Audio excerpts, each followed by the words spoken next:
Well, right now, a new emergency ordinance is in effect in Biddeford, hours after a city council meeting about sex offenders turned into chaos when a registered sex offender showed up. The law means that sex offenders cannot live near schools and parks, and it is something not new here in Maine. WMTW News 8's David Charnes is live in Biddeford now to explain. David. Tracy, this law mirrors one passed in South Portland a year ago. It means that if a sex offender were to move into Biddeford today, they couldn't live on this side of the street because it's near a city park, and they couldn't live on this side of the street either because it's within 750 feet of a school. One registered sex offender says there's no reason for this at all. I wanted to tell them I don't think it's right that they think they're going to boost me out of my neighborhood, you know. It's my mother's house. Mike McEwen, a registered sex offender, said right after the vote that he doesn't think Biddeford leaders can regulate where sex offenders can live. I'll probably die in that house. I don't know. But it's just, I don't think it's fair. You know, I think these people should give me a chance. The law is not retroactive, and the more than 70 registered sex offenders in Biddeford will not have to move.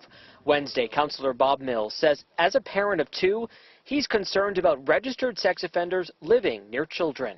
I'm uncomfortable with the temptation that they may have about being around my kids and other kids. That's why he voted to prohibit offenders convicted of felony sex crimes involving children 14 or younger from living within 750 feet of a school or park. It's an ordinance that's already in effect in South Portland. If you look at the map, there is a significant portion of the city in which they can live.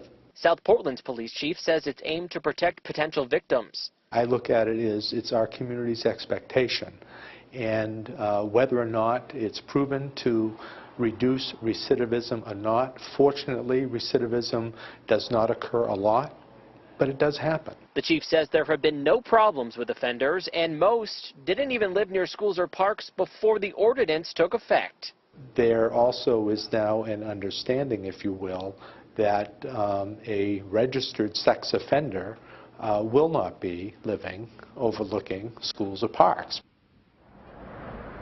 The ACLU of Maine was not available to talk to us today. They disagree with these ordinances, but they have previously told us that these laws create a false sense of security, and they say that the vast majority of these sex offenses are committed by adults known to children, not strangers.